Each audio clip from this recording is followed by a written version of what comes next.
Ben Franklin's World is a production of the Omohundro Institute. Welcome to Ben Franklin's World, a podcast about early American history with Liz Covert. The study of history is key to understanding who we are and how we can affect a better future. Ben Franklin's World will introduce you to historical people and events that have impacted and shaped our present-day world. And now, here's your host, Liz Covert. Hello, and Happy New Year! Welcome to episode 219 of Ben Franklin's World, the podcast dedicated to helping you learn more about how the people and events of our early American past have shaped the present-day world we live in. Well, we've made it. It's a brand new year, 2019. Now, I happen to be one of those people who think that New Year's are pretty great, because I think New Year's naturally invite us to set new goals, seek new experiences, and wipe the slate clean of things that we didn't really like about the past year. Plus, New Year's are just great because each one provides us with many new Tuesdays to explore the early American past. Now, I want us to start our new year of historical exploration on the right foot. Your most asked questions about early America always deal with everyday life. You want to know how ordinary people lived, worked, raised families, and just carried on from day to day. Well, have I got an episode for you. Today, we're going to explore taverns. And I think you'll find that taverns played very interesting and prominent roles in everyday early American life. But you be the judge of that. Our guide for our foray into the early American tavern is Adrian Covert, author of the book Taverns of the American Revolution. Now, to write his book, Adrian conducted a lot of digital, archival, and on-the-ground research. He then used this research to compile a list of extant taverns from the Revolutionary period, which helped him plan an epic history-themed road trip along the eastern seaboard that took him to 21 different Revolutionary-era inns and taverns. What did Adrian see and do in these early American establishments? We'll discover that, as well as the place and role taverns played in early American life, the types of beverages early Americans might order and consume in a tavern, and how revolutionaries, loyalists, and the British Army made use of taverns during the American Revolution. But first, hello, Denver. I'm coming your way to do a bit of skiing in mid-January, so why don't we meet up? I happen to think that meetups are a lot of fun, because they allow us to meet in person, chat about history, podcasting, and all those other things we find we have in common. Plus, it's also a great opportunity to meet all these other listeners who share our interests. So let's meet at Prost Brewing at 3:30 p.m. on Saturday, January 19. Again, we're going to meet up at Prost Brewing at 3:30 p.m. on Saturday, January 19. Now, if you'd like more details about the Denver meetup or to RSVP for the event, visit benfranklinsworld.com/meetup. All right, are you ready to venture inside the world of the early American tavern? Allow me to introduce you to our guest historian. With tidings and wisdom to share about our early American past, here is this week's special guest. Our guest is a San Francisco-based author. He's the vice president of public policy for the Bay Area Council, which is a regional business and economic planning nonprofit organization. Inspired by some of San Francisco's oldest pubs and bars, he began to wonder about taverns and what it was like to drink in places where historical people met and events took place. So he researched and wrote a book about them, Taverns of the American Revolution, the battles, booze, and barrooms of the Revolutionary era. Welcome to Ben Franklin's World, Adrian Covert. Thank you for having me. At the outset of Taverns of the American Revolution, Adrian discusses how, like many historians, he came to his topic of study through questions and inspiration. Adrian, this seems like a really great place for us to begin. So, would you tell us how the bars of San Francisco inspired you to embark on an East Coast road trip to find taverns of the American Revolution? Sure. Well, I started becoming fascinated with old bars about 10 years ago. My neighborhood bar at the time was a place called the Little Shamrock. It's a cozy Irish pub across the street from Golden Gate Park in San Francisco that dates back to the late 1800s. And from there, I began researching the oldest bars in the city. And then I started looking at the oldest bars in California. And then I eventually thought it would be fun to do a road trip to visit the oldest bars in the United States, which I assumed correctly to be located on the East Coast. So I began looking for a travel guide or a website or a blog or anything to help guide the way, but was shocked to discover that no real travel resources about the surviving colonial and revolutionary era taverns existed. So no one had put together a list of these taverns, and so I thought I'd make a little project out of it. Yeah, this list is really one of the unique sections of your book, Taverns of the American Revolution. I mean, you offer us a list of all these early American taverns. So I wonder if you would tell us a bit more about the list. And specifically, what does it tell us about the number of taverns that survived from the period of the Revolution? Because this is something that John is really curious about. Great question. So I spent about a year poring over several different resources, but at the end of it, I was able to put together a list of 172 taverns that predate 1800 in the original 13 colonies. Most of these are clustered around New England and the mid-Atlantic states. And of the 172, there's about 73 bars and restaurants, 49 are museums, 36 are inns or bed and breakfasts. There's 12 community buildings, and of course, one Starbucks and one yoga studio. So they come in all different shapes and sizes. I will say that there's about another 150 that survive as private residences, whose location I don't include in the book for fear of getting a bunch of angry emails from homeowners as to why I list their address. Still, 172 establishments seems like a lot. Now, David is really curious about how you went about researching these taverns on your list. So would you tell us about the records you used to find out about their existence? Sure. Well, the starting point was a history book written in the late 1920s by a woman named Elise Lathrop. It was called Early American Inns and Taverns.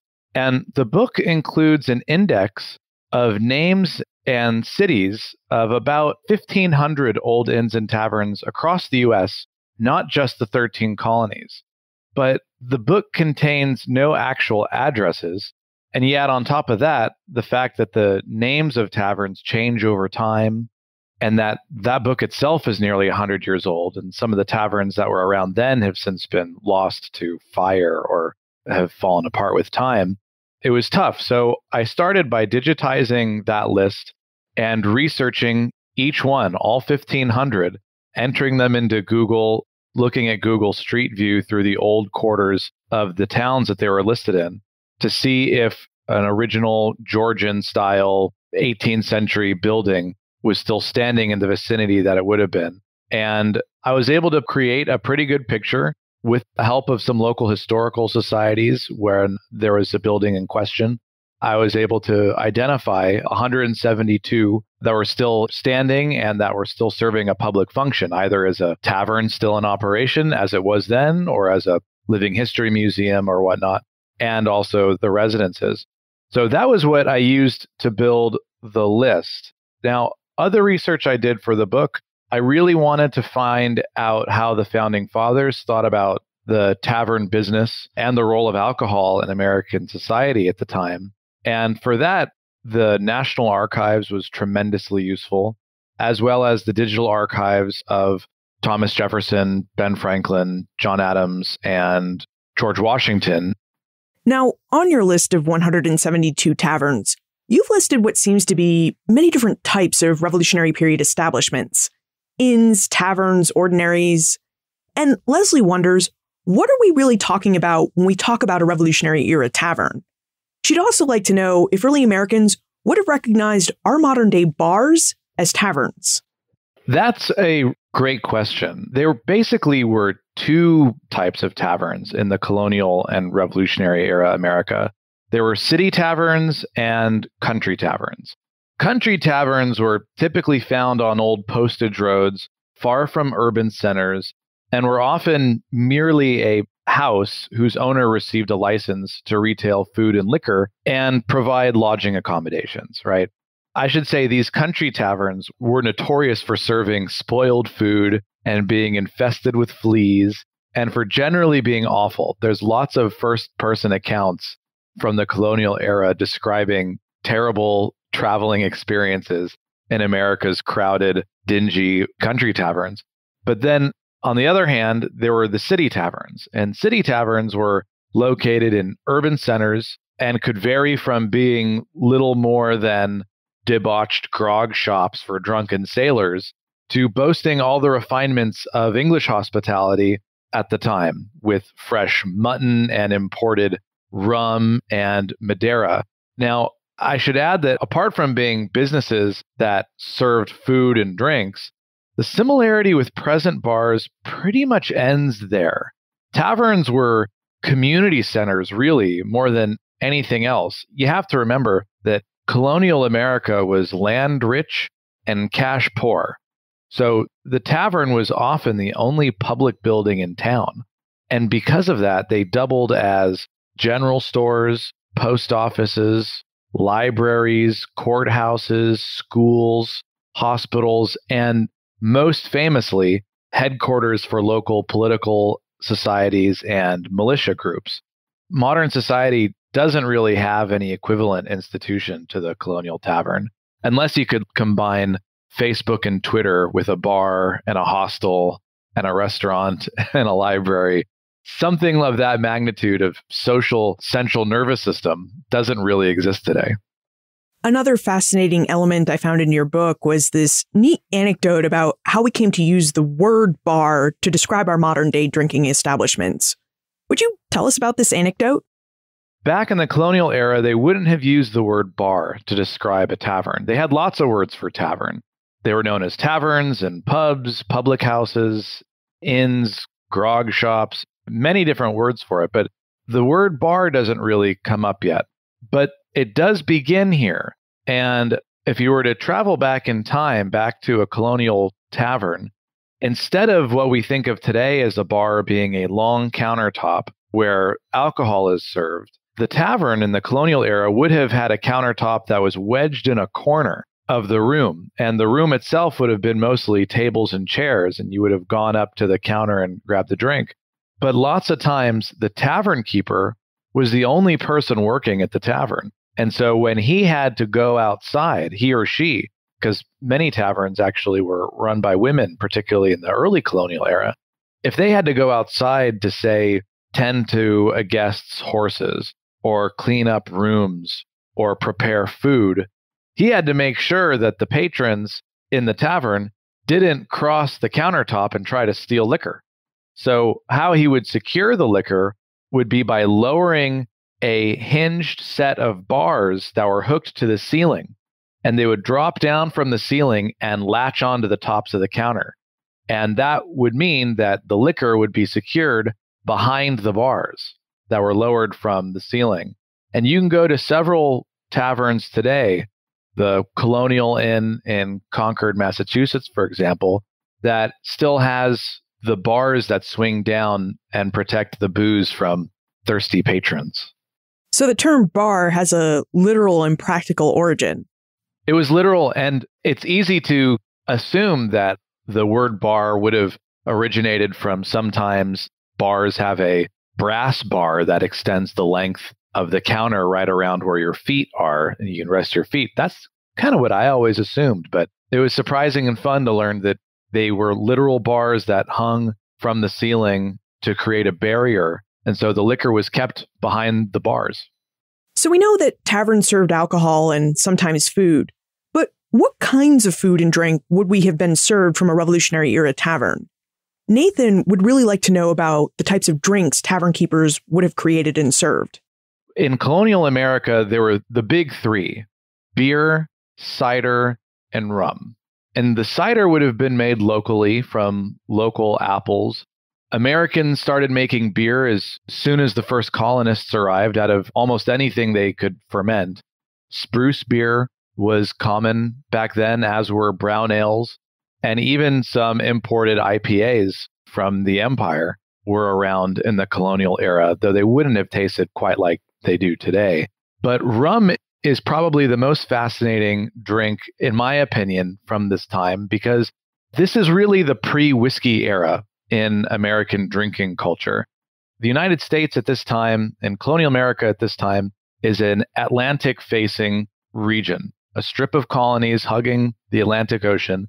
A lot of the trade was with England and the Caribbean islands, and a lot of the trade from the Caribbean was in imported rum, and even more importantly, imported molasses that New England distillers used to make American rum. And American rum wasn't the best but it was the cheapest. And Americans used the rum to serve at their own taverns. They would have used it to serve grog. That is a famous sailor cocktail of watered down rum with some lemon juice. There would have been rum punches at the fancier taverns. This really is an era that is about 50 to 100 years away from the cocktail era, where today's taxonomy of classic cocktails, your Manhattans, your martinis, those don't really start emerging until the mid-19th century whiskey and gin era. So back then, a lot of the cocktails are made out of rum. So you would have seen rum cocktails like Flip. Now, Flip has a special place in my heart because it was the first Colonial drink I attempted to make. And this drink is almost comedically awful. It has rum, cream, egg, hot beer, and spices, and you mix it up into this mealy froth. And it was one of the most popular drinks during the Colonial era. John Adams writes about going to parties at taverns where they were serving Flip. And you make this thing and you realize that alcohol was considered a calorie supplement and a food item in and of itself in the Colonial era. The drink isn't that good, but it's pretty funny to attempt and novel to attempt. And if you're going to try to make it during the holidays, you can substitute the cream and the egg with eggnog and make it slightly more tasty. That's a really good tip, especially for those of us who still have a bit of eggnog left over in the refrigerator. Now, if we could go back in time and walk into a Revolutionary tavern, who would we find behind that liquor dispensing counter? I mean, who worked as the tavern keepers in early America? It's an interesting question because it changes as we get closer to the Colonial period. In early America, many colonies actually restricted tavern keeping to women and widows and the poor. Particularly with the case of widows, the taverns were thought of as an enterprise of last resort. A woman who lost her breadwinner could start a tavern. It mostly relied on domestic talents to run a tavern. And so women, widows in particular, were seen as well suited to run taverns. So you'd walk in, you would check in with the tavern keeper, the local woman. She would indicate whether or not there were rooms available. At this time, there were not private bedrooms. You would share beds, sometimes up to 6 strangers in a bed. And you would rest in the tavern tap room by the fire with a drink and maybe some food while the rooms were cleaned and readied for the guests for the night.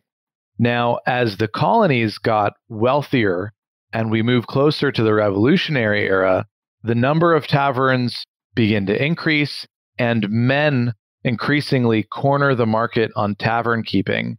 And this culminates really in the 19th century when women are almost entirely excluded from saloons. But in the early Colonial era, probably out of necessity from a shortage of labor, given the hardships of colonial life, women and widows had to have received some sort of lifeline. And for many colonies, tavern keeping was that lifeline. This is a really interesting point because we tend to think of taverns as male spaces where men hung out, played games, and perhaps discuss business and politics of the day. But if many taverns were owned by women, could it be that those taverns were more likely to be more female-friendly? I think you could say that they were always male spaces, but they weren't so exclusively male as the saloon would become in the 19th century. So again, in the early Colonial era, it wasn't uncommon for women to run taverns and be tavern keepers. And as the 1700s progressed, that becomes less and less common. And then by the 1800s, the only women who were in a saloon typically were the prostitutes or the madam who was running the prostitutes of the saloon. You see some more flexibility in the Colonial era. Now, earlier you noted that in the Colonial period, municipalities tended to restrict tavern ownership to widows. Does this mean that early American municipalities also issued liquor licenses? That's exactly right. Taverns were seen as necessities by the early colonists, but they were also seen as temptations. So lots of colonies had restrictions on who could drink at the taverns and how much they could drink. Some regulations stipulated that taverns were only for travelers and locals couldn't drink at all. Others had laws that taverns were only allowed to serve locals one drink per day. So there were strict regulations, although at this time, virtually nobody was a teetotaler. Even Cotton Mather and the Puritans drank alcohol. It was seen as medicine and essential to one's health, though drunkenness was considered taboo and severely frowned upon. But alcohol was everywhere. So you would have seen taverns in virtually every community. They would have been licensed, and the number of licenses in early colonial America were strictly limited. Now, one of the most fascinating parts of this story of taverns in the colonial and revolutionary era was that right around the 1750s, and certainly in the 1760s, the number of taverns in the American colonies begins to explode. And there are several hypothesized reasons for this. One being the colonial governments were getting larger and colonial society was getting more complex, requiring more government resources to handle complex urban problems. And so as governments were trying to raise revenue, they were doing so by increasing the number of taverns that could be licensed. So they were raising revenue from the licensing of taverns and spreading taverns as they went. And this led to at least the perception of an increase in drunkenness and vice and debauchery across the early American colonies, so much so that John Adams wrote several polemics about the role of taverns becoming pests to society.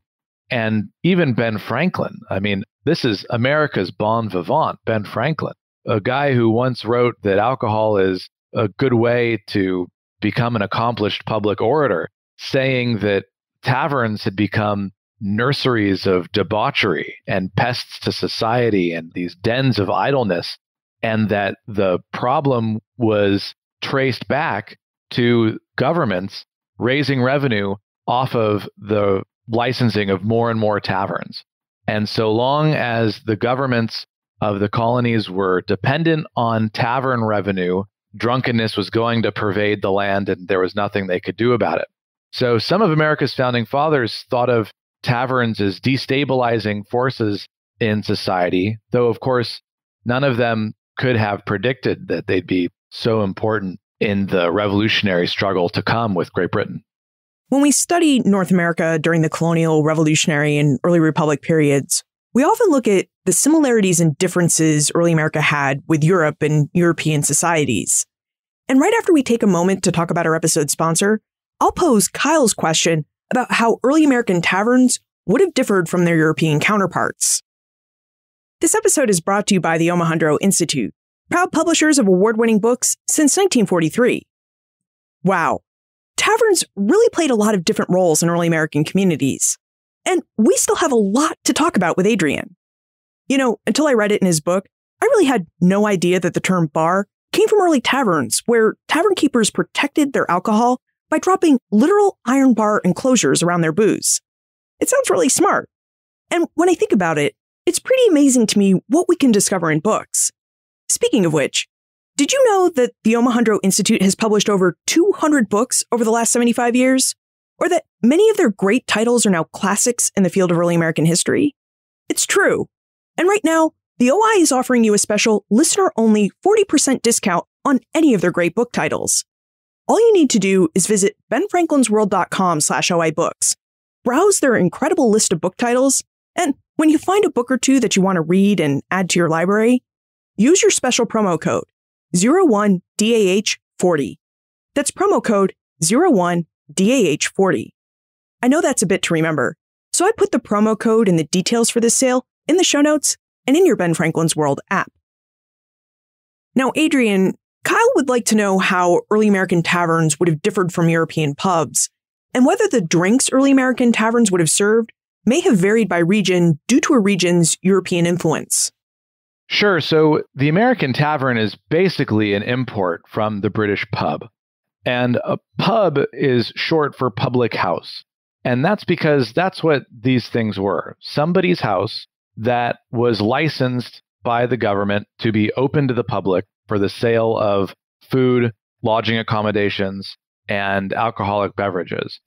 For whatever reason, the Americans chose the word tavern, which originates from the Latin word taberna, meaning a hut or a primitive wooden shack. The Americans chose the word tavern, but it was largely based off of an English institution. One thing that the taverns did import from continental Europe was the tradition of pictorial signs, these whimsical signs with catchy, often funny names. This originates in multilingual and pre-literate Europe, where you had people trying to meet up at locations, but they didn't know how to read. So you wouldn't spell out the name of an establishment. You would have a picture of what the establishment was, and people would know how to get there.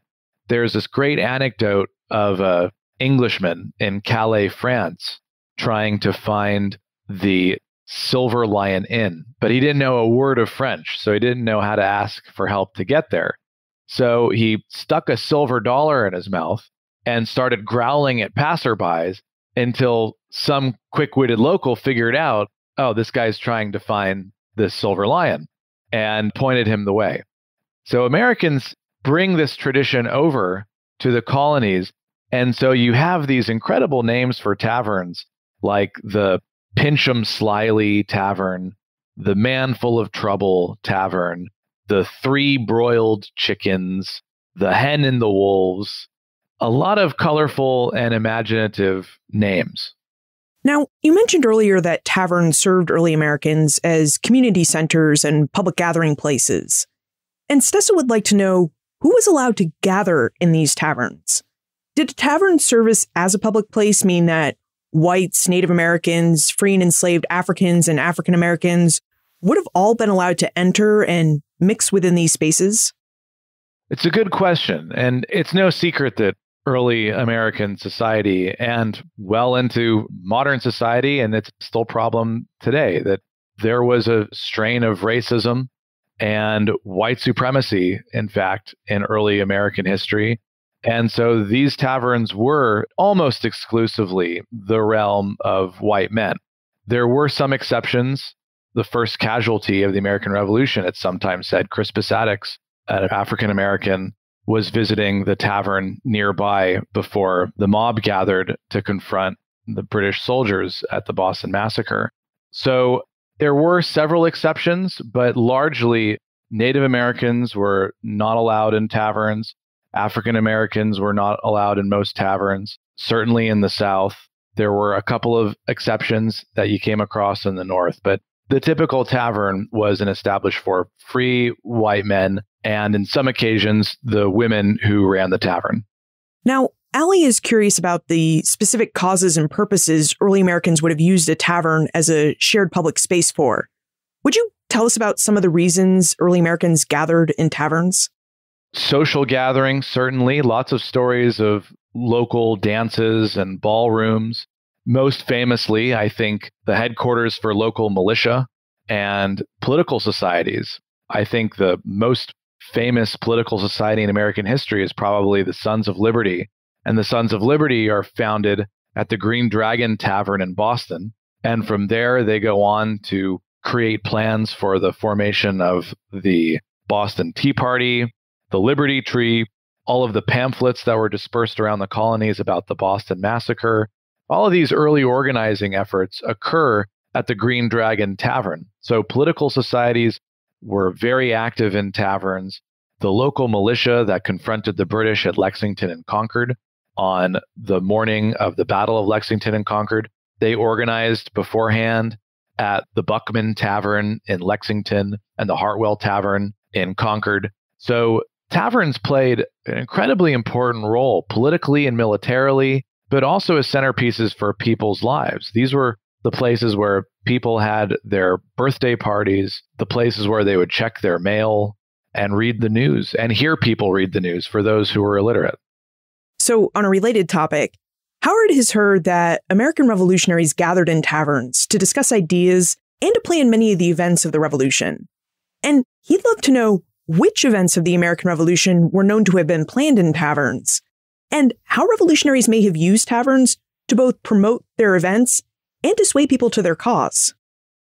Well, taverns were used because that was pretty much all the early colonists had. Like I mentioned, these were typically the only public buildings in town. So there's a lot of examples of how taverns played critical roles in the Revolution. For example, I mentioned the Boston Tea Party was planned from the basement of the Green Dragon Tavern, frequented by Sam Adams.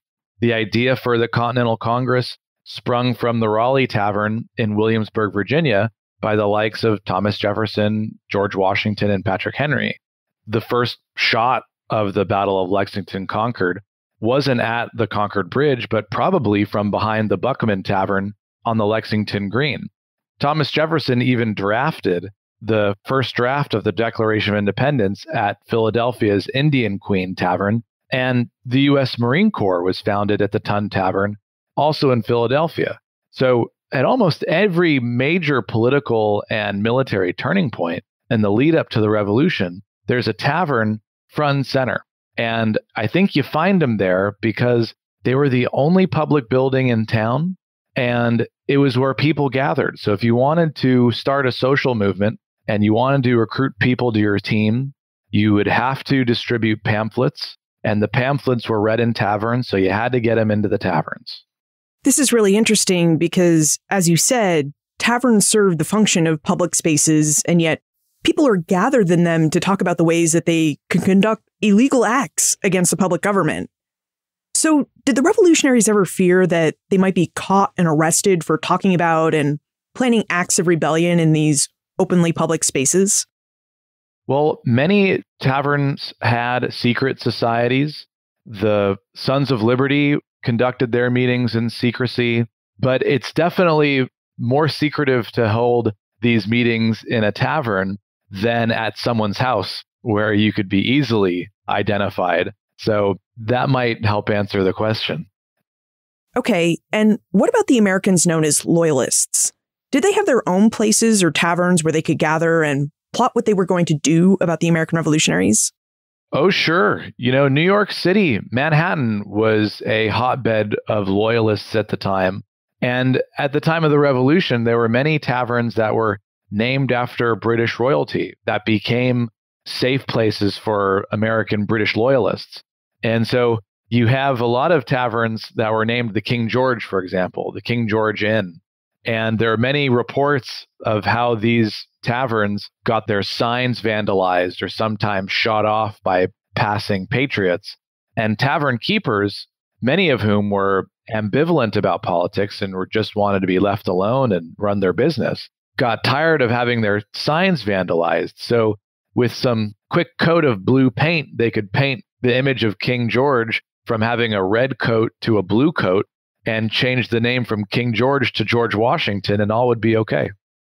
Well, that raises a new question.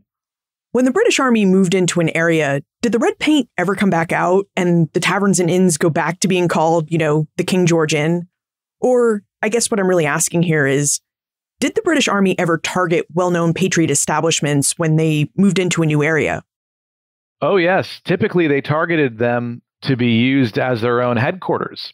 Because remember, as the only public building in town sometimes, it's what we would today call critical infrastructure, right? This is the place where you can actually lay out battle plans and strategize your next military moves if you're a British officer. So there are many instances of, say, after the British occupy New York, they take over the Queen's Head Tavern in Lower Manhattan. Today, this is known as Fraunces Tavern, and they routinely met and held their meetings at Fraunces Tavern. After they took New York in the summer of 1776 and pressed Washington back across the Delaware River into Pennsylvania, British officers took over what was then called the Tun Tavern. It's now called the Mill Street Hotel and Tavern in Mount Holly, Pennsylvania, and they used that as a local headquarters. The City Tavern in Philadelphia, the British officers used that as their local headquarters when they occupied Philadelphia. So when they moved into a town and occupied a new place, the first thing they did was set up shop in the local taverns. Now, what was the role of the tavern keeper during all of these charged political gatherings? I mean, no matter what side the tavern keeper supported, people were gathering in their taverns, getting a bit tipsy with all the drink they're consuming, and likely dropping details, possibly a lot of details about their next moves. So, were tavern keepers more likely to serve as informants for one side or the other during the Revolution? We have some really interesting evidence about tavern keepers' role in espionage during the war. And I think the most famous person is probably Samuel Francis. Samuel Francis was the owner of the Queen's Head Tavern, which still exists in Lower Manhattan. It's actually the oldest building in New York City. And today it's known as Francis Tavern after the owner. He buys it in 1762. It was a home and he converted it into a tavern. And when the war begins and the British push the Patriots out of New York and they occupy New York City, the records indicate that he at first flees. He was a Patriot and he flees Manhattan and he leaves the tavern in the care of one of his sons. Soon after, though, he returns and poses as a loyalist and begins providing espionage and information that he overhears from British officers meeting in his tavern to Washington, who was early on stationed several miles north in Harlem, present-day Harlem. Back then, it was still in the woods. And there's even an instance where, because of Samuel Francis's espionage, he was able to uncover a credible plot on George Washington's life. And after the war, Washington was so impressed and became such close friends with Samuel Francis and his service that the Continental Congress awarded him $2,000 for his service, an extraordinary sum of money considering at the same time the Congress was failing to deliver on the pensions promised to the officers. So that was an extraordinary sum of money. And Francis ended up becoming George Washington's personal chef for most of the rest of his life.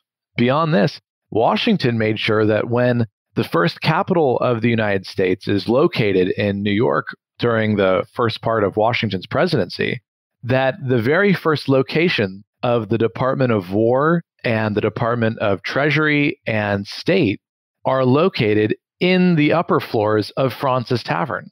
So this tavern that you can visit today was involved in uncovering a plot on Washington's life and was the first Pentagon. It's extraordinary to go, and I would recommend anyone go visit it. There's a great restaurant and bar on the ground floor still, and the upper floors are preserved as a museum, and you can see how it was set up. Now, in Taverns of the American Revolution, Adrian notes that to drink in a surviving tavern of the American Revolution is to interact with history on an entirely different level. Adrian, would you expand on this thought for us? How does drinking in an old tavern, and perhaps how did researching and writing your book allow you to interact with history in new ways? Well, we typically experience history through books, art, museums, or monuments. And it's great, but it's almost always two-dimensional. You're always an observer learning about things that are suspended in time for you to kind of admire from your own modern vantage point. But old bars are alive. You walk into a bar that's been there for 300 years, and you're walking into a living history museum in the truest sense. You can read about the history on the menu or on a plaque on the wall, but you can also move through it. You can feel the wood that's been there for 250 years. You can stand in the same spot that George Washington would have ordered a rum punch, and you can order a rum punch yourself and drink it, leaning against the same bar that he did. I like to call this capital H history. This is big history. And when you're moving around in one of these old bars and retracing the footsteps of these monumental characters from the past, and you're experiencing that institution, that tavern, in the same way that they would have, and you realize that it hasn't gone anywhere, it's still there, it's a very cool experience, surreal almost. When we started our conversation, we talked about the list you created of the 172 surviving revolutionary taverns. And part of the goal of this list was to allow you to conduct a big road trip along the eastern seaboard that would help you research and write taverns of the American Revolution. So I have to ask, would you tell us about your road trip and the 21 Revolutionary era taverns you actually visited? Well, it's funny.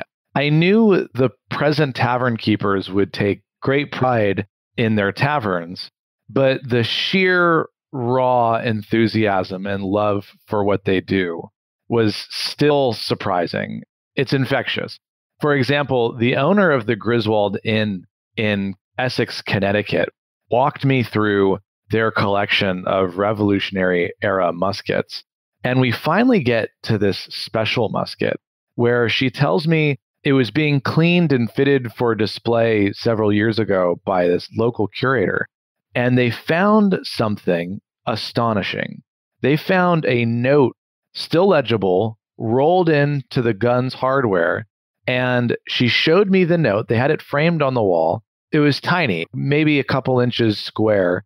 And hundreds of people probably sit underneath it and pass by it every day and they don't notice it.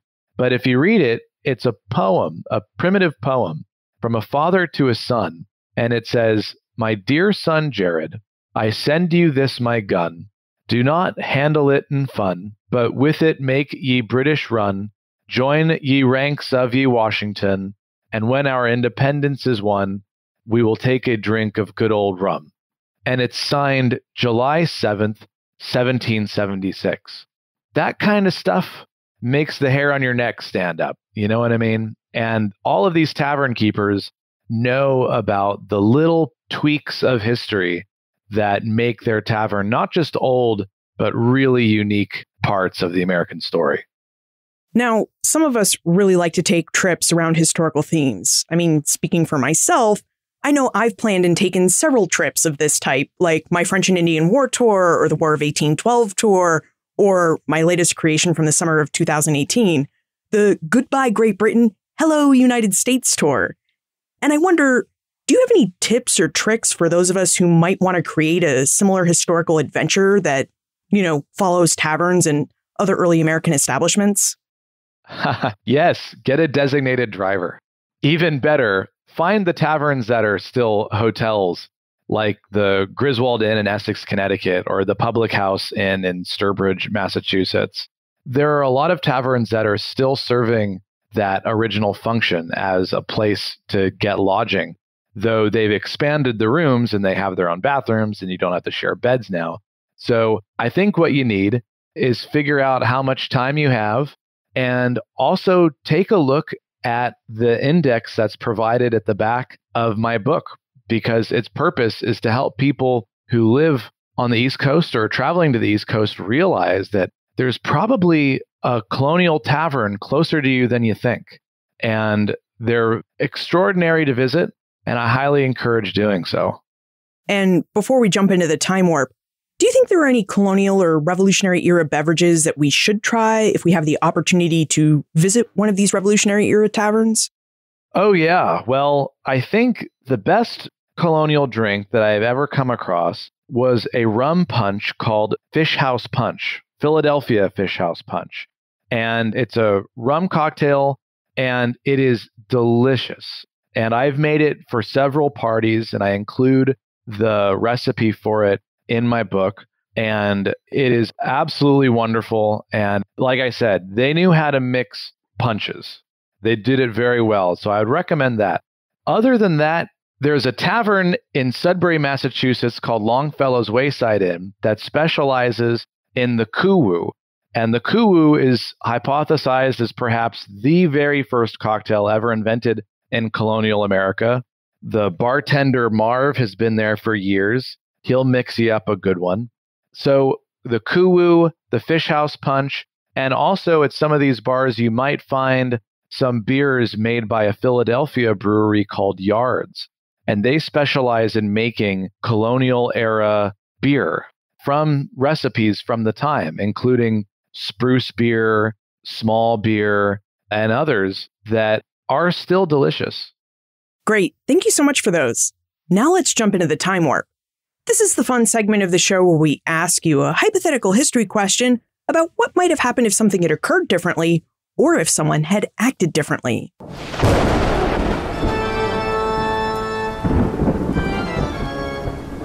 The Time Warp.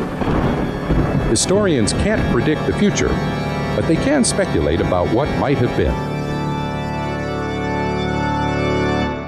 In your opinion, what might have happened if 18th century America had lacked taverns? How would the history of the American Revolution be different? Oh, that's a good question. I suppose without taverns, America's political and military leaders would have been forced to coordinate more, if not all, of their activities from their homes.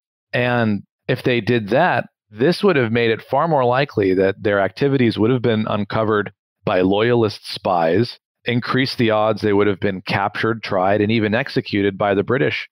So I think it's safe to say that without the secrecy and anonymity provided by taverns, the whole revolution might have failed. So, Adrian, are you working on another history-related research project or road trip? Why, yes, I am. I am currently working on an analysis of the role of frontier saloons in the 19th century West.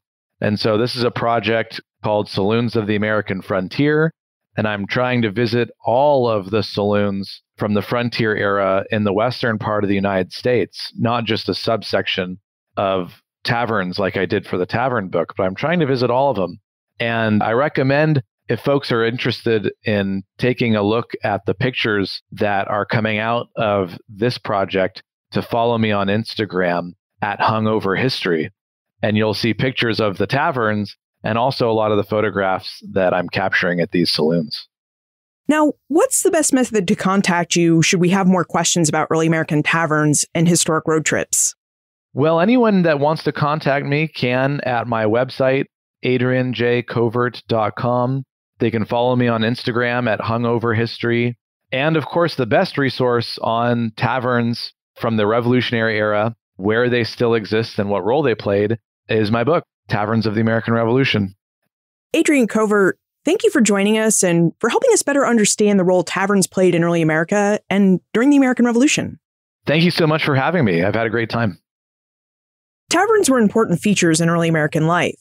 They served the needs of early American travelers who needed food to eat and places to sleep, and they served the needs of the community as community centers.